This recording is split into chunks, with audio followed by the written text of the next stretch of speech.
Hey, yo, it's me, Jay. Here to really do this Steps of Grace. I guess you'd call it podcast or you could call it video, what have you.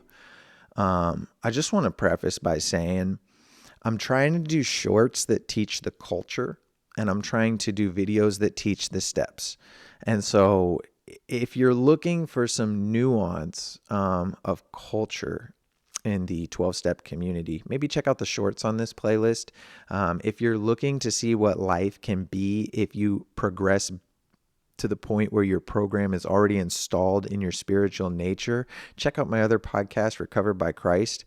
And we just got things on this channel that I'm really just trying to do a good thing, and put out a good word there for the community. Today, I want to do a step study.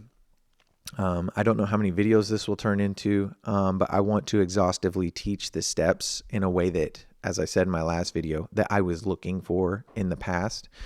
One thing I want to point out, again, I said this at the end of my last video, I am trying very intentionally to not give you what you're getting in an AA hall or an NA hall. And I keep alluding to the kind of rotation of anonymous groups because the reality is they all teach the same steps. They're just couched in different culture and different history. And so in that, I really do think that what I'm teaching here kind of transcends any one program and it becomes any 12-step program. I mean, Celebrate Recovery is a little different because they changed their program for some reason a little bit. You might even be in the Celebrate Recovery and be like, oh, I thought there was only 8 principles. It's like, yeah. Anyways, I do love Celebrate Recovery. It's just, it's a little different. In that, I'm not trying to give you the big book readings. You need a good sponsor. Trust me, dog, it's in there. My sponsor is a 3rd gen, meaning he's 3 generations away from a founding father in his sponsorship tree. And so he really gave me a thoroughbred program.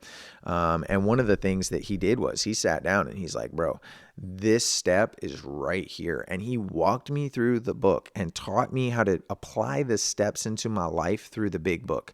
I don't want to take away from your sponsor. I don't want to take away from what you should be doing in real life right now. I just want to add to it. So I'm not going to do any of that, bro. Get your big book. Go to AA Hall. You don't got a big book, bro? Find an Alcoholics Anonymous meeting or a Sexaholics Anonymous or a Gamblers Anonymous. Find the anonymous meeting for you and go to that meeting. Take $10. They might be 20 nowadays. And go down to that meeting hall and you'll get a book. You'll get a program. You'll get a community. And you might even come out with a sponsor after a month or 2 of visiting. So I don't want to take from that because it's vital. Hear me, dog. It is crucial that you have the real life community. All I'm doing is putting fertilizer in your soil. And so in that, let's talk about step 1. So step 1 really is it's a mind blower to me because what I've found is step 1, most dudes and females think that they have practiced this step after we do the introduction. Once you've been in that hall, you kind of run around, you're like, hey, I'm Jay. I'm an addict. I'm 6 years sober. Happy to be here. And then like the next guy will be like, hey, I'm Jacob and, I'm happy to be here. I'm an alcoholic, and we think we just worked step 1. And in the surface we did, but I think when we don't understand what step 1 really is, we hop right over it and I've sponsored countless guys who want to jump in on step 4 and they tell me 1, 2, and 3 are done. And the problem is 1, 2, and 3 are philosophical steps, if you ask me, and you're not done. You're not done until the philosophy has been embraced. And so let's chew on this philosophy. I want to start here. What is the very first thing that you should be doing if you're working step 1? Every time I sponsor somebody, I'm like, I bust them on the head with this. The very first thing you should be doing is getting community. It doesn't say I. It doesn't say you. It says we. You need your we. You need your meeting hall. You need the people that you're going to fellowship with. You need good accountability. You need a people who are in similar walks of life as you so that you can literally say, we admitted. Not I admitted, not you admitted. We admitted. And so once you get that community, and that's the thing, bro, like the reality of this is you can't even do what I'm teaching you to do right now if you don't have a meeting hall. You need to be in the we of it. And once you're in the we of it, you just admit, bro. And the thing about admission is it's so much different than we make it out to be. You know, I've sat in meeting halls where guys are like, yeah, I'm an alcoholic. It's an admission in the mouth, but I'm asking you, is it an admission in your heart? Or are you too prideful, man? And you think like you're sitting in the meeting halls and you're like, no, I think I could get this. I just need to understand the tools. Nah, dog, you're powerless. Like, you have to understand that when you're admitting to something, there's part of your nature that believes it to be true. And that's what I want you to understand. When you're admitting that, when you're in community and admitting that you're powerless over anything, you're understanding in a very real place, like, bro, I can't stop. I will wake up tomorrow mean to be sober, dog, and I will go to work. I will grind it out. It will feel like a good day. I'll stop to get gas and some Newports, and before I know it, I'm drinking Fireball, bro. It's like, how did that happen? How did I get there? You're powerless. Bro, you have to understand that all your strength, all your wisdom, all your might is not enough to make you stop. You need something else. In yourself, you're powerless. I had one guy who was like, I'm actually not powerless, bro. I just need the right community. And I'm like, so if you had the right community, you're powerless, or you have the power. And he's like, yeah. I'm like, well, so what if you don't have the right community? He's like, well, that's why I keep relapsing. I'm like, so you are powerless, but community is powerful. Bro, we try so hard to be smarter than the program. I'm telling you, my sponsor has this saying and I love it. It's simple, dog, but it ain't easy. It's simple to see what we're talking about in this step, but it's not easy to get it in your heart. It's a spiritual principle that's being installed into your nature. And you have to be able to look at a gas station, look at your tank, and it's like 50 till E. And you look at a gas station, you're like, I know they got alcohol in there. Can't do it. I'm powerless enough right now that I can't do it. And in that, you just admit to yourself, like, I don't got the strength right now, bro. And then what do? Bro, that's when your program comes to life, dog. That's when you call your sponsor and you're like, hey, stupid, I got it. Do you got like 10 minutes, bro? I'm at the gas station right now. I know they got Fireball in there.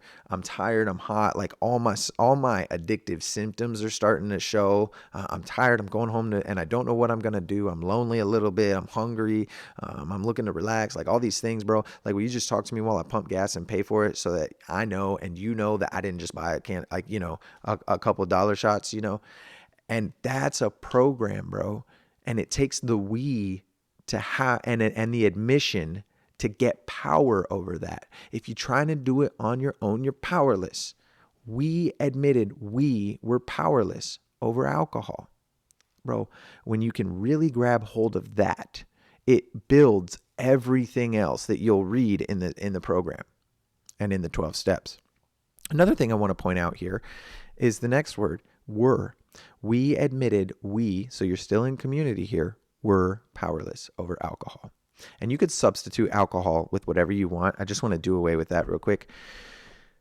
When you hear the word were, it doesn't mean is, and it doesn't mean will be. And so you are to be getting into a community that is admitting that they used to be powerless over alcohol. And so the nuance of this is, if you are currently in and of yourself powerless, once you enter community, you are no longer powerless. I like to paint it this way. The movie Anger Management with Adam Sandler, he goes to an anger management support group, but they showed sponsorship in just the most beautiful way. His sponsor is banging on the door And he's like, Dave, I need you to let me in. And he's like yelling. And I know it's like comical and the narrative spins a little different, but that's what sponsors are doing, bro. That's what your accountability partners in your hall are doing. They're banging on the door and saying, I need you to let me in. Understand when I'm telling you this, bro, we are desperate for you to have what we already are walking in.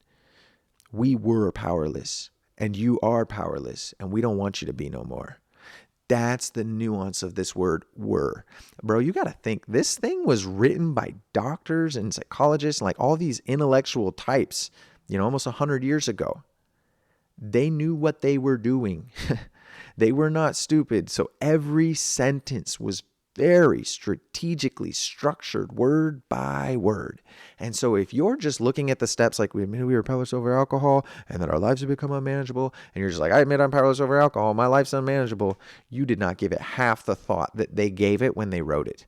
We have to look at this and say these men and women sat down and they structured 12 sentences that they assumed would change every life that put them into practice.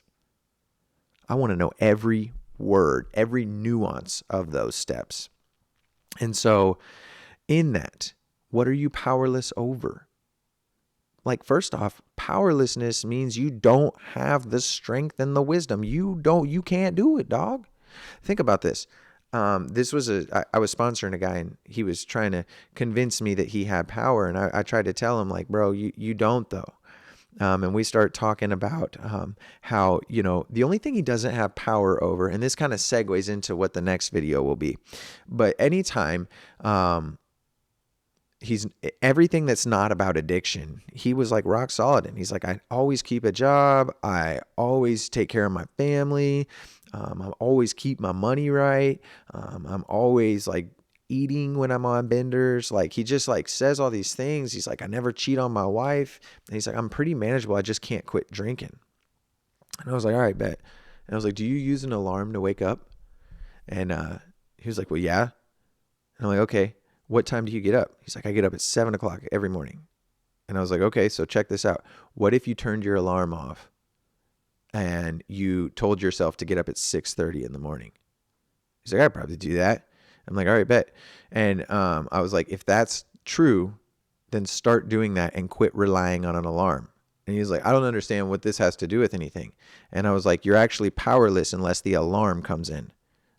Like if you need to get up at 6:30, you can't just tell your mind.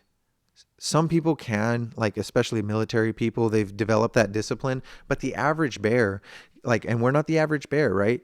Like that's a whole other thing that you should be getting in your meeting halls, which is like our addiction is actually an alert. Like it's like an allergy. Like some people can have one drink and put it down. Some people can just smoke one and put it out. Not us. When I take one hit, bro, it's next weekend. Dude, when I do one line, bro, freaking it's Wednesday and it was Saturday. When I drink one beer, I'm throwing up and it's freaking Sunday morning all of a sudden. Like I'm a different breed. I'm an alcoholic. I'm an addict in that regard. One is never enough.